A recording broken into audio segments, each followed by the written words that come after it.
For 3 decades, he's been called a terrorist and a tyrant. Now Libya's Colonel Muammar Qaddafi is again at the center of a firestorm. Last month, after a 9-month trial, a Libyan intelligence officer was convicted of killing 270 people in the 1988 Pan Am bombing over Lockerbie, Scotland. And once again, the question was raised: did Qaddafi order the bombing? Recently, we had the chance to ask him directly. The Qaddafi we encountered was one we haven't seen before, a man intent on putting Lockerbie behind him and making peace with the West. Our journey took us 100 miles south of Tripoli to the edge of the Sahara Desert. We were not told in advance where he would be or when we could see him. His whereabouts are a closely guarded secret. When the call came, we were led to a heavily guarded group of tents. Qaddafi, the leader the Reagan administration called the most dangerous man in the world, finally emerged. He portrays himself as a man of the desert. He was born in a tent, the son of a Bedouin nomad. What do you think Americans might think when they will see you here, a man in his place? They can see a simple man, he's not a terrorist. A simple man who's not a terrorist. That's why Qaddafi invited us here, to convince us that he and Libya have changed. Can I try? As soldiers prepared us a lunch of fresh camel meat and couscous, Qaddafi prayed. He is a devout Muslim, but he is going to have a hard time convincing the Lockerbie victims' families that he is not a terrorist. When we sat down at his compound in Tripoli a few weeks before the end of the trial, he rarely looked at me directly and repeatedly denied any involvement with the Lockerbie tragedy. You knew nothing? We don't know. At the time, there were many reasons to make anybody hate America. When the Lockerbie verdict was rendered at the end of January, only one of the 2 Libyans on trial returned home to a hero's welcome. The other had been convicted for causing the deaths of 270 people. Qaddafi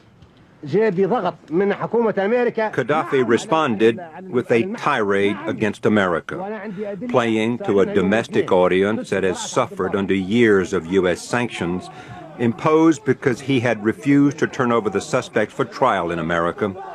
He says the sanctions have cost his country more than $30 billion. He accused America of fixing the trial, and he chastised the United States for not lifting the economic sanctions. That was something he said President Clinton had promised. He said when it finishes, there will be no problem between us. President Clinton said that? Yes, said that. To finish this trial of Lockerbie. And after that, there is no problem between us. But Qaddafi's problems are far from over. Qaddafi is a coward. He is a rogue leader, and Libya is a rogue nation. After the conviction, a group of the Lockerbie victims' families sued Qaddafi in civil court, demanding $10 billion. And President Bush showed no immediate intention of removing the sanctions. I want to assure the families and victims the United States government will continue to pressure Libya to accept responsibility for this act and to compensate the families. What do you say to them, families? I express my sympathy to these families. And of course we are very, very sorry. Qaddafi told us he would never take responsibility for the bombing, but he would consider compensating the families. Whether he is held personally responsible for Lockerbie or not, he did make a surprising admission that terrorist acts in the past were financed with Libyan oil money. The freedom fighters everywhere in the world, whom we support, they are free to use the arms from Libya or the money from Libya or our support. They may kill innocent people. It is not our responsibility. It is their responsibility. That is as close as Qaddafi has come to admitting that at one time he backed groups that have killed innocent people. America must understand we are free to do as we like in our country. But America wants us to interfere in everywhere, in everything. America wants to give orders to others to obey America. It is impossible.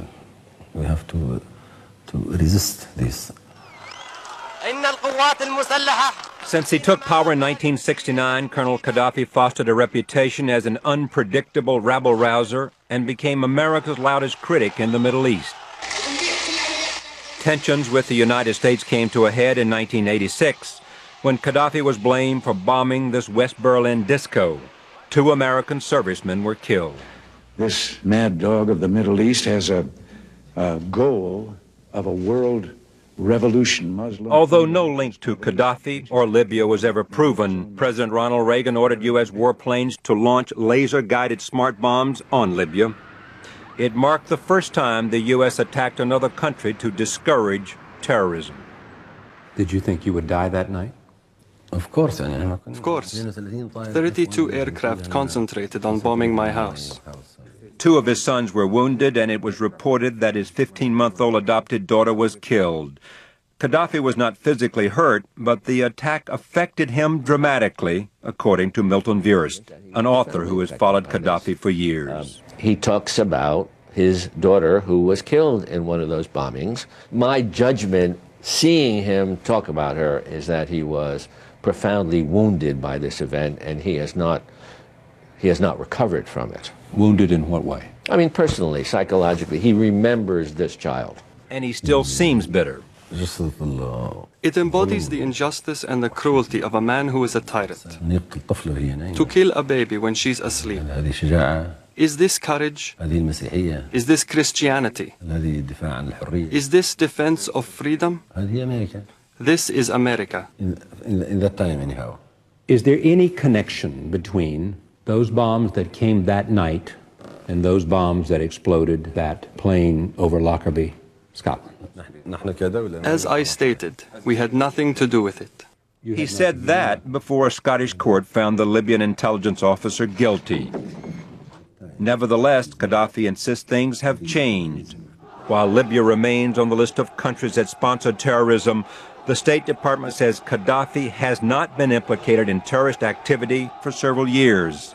He has shut down all the Palestinian training camps in Libya and kicked out the notorious Abu Nidal terrorist organization. We did that because the atmosphere in the world in that time was like this. Because it was no longer in Libya's interest to have what the world thought of as terrorists in your country. Yes? Yes, of course. But U.S. intelligence analysts and also former Secretary of Defense William Cohen still worry that Qaddafi may be secretly building weapons of mass destruction. He continues to try to acquire a long-range missile capability. At the same time, he has not become committed to the Chemical Weapons Convention. It's unlikely sanctions will be removed until what? Until we see a fundamental change in behavior on Qaddafi's part. If you had a chance, would you sign a treaty against biological and chemical weapons? All such potential should be destroyed, wiped out. First of all, America should destroy its arsenals. I'm against the presence of such weapons anywhere in the world. Such weapons should be destroyed, all of them. Do you have any?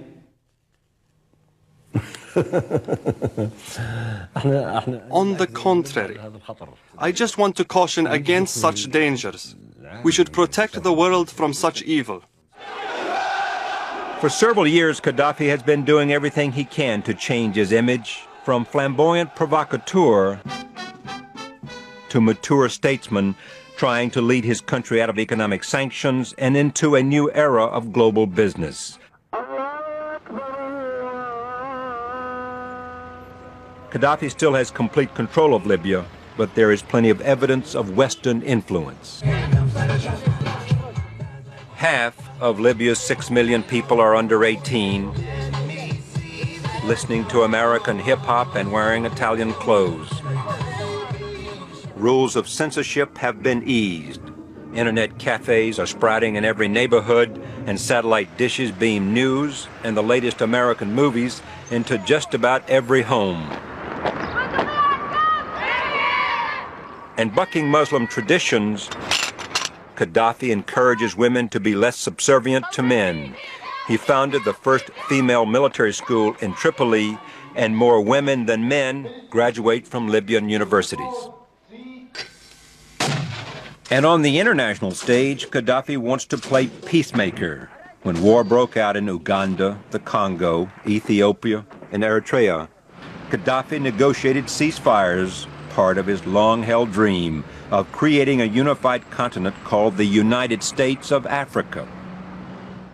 And he seems to have a new attitude about Israel as well. The man who once wore white gloves to avoid touching anyone who had shaken hands with Israelis now says he sympathizes with the Jewish people and their struggle. The Jewish have been oppressed during their history.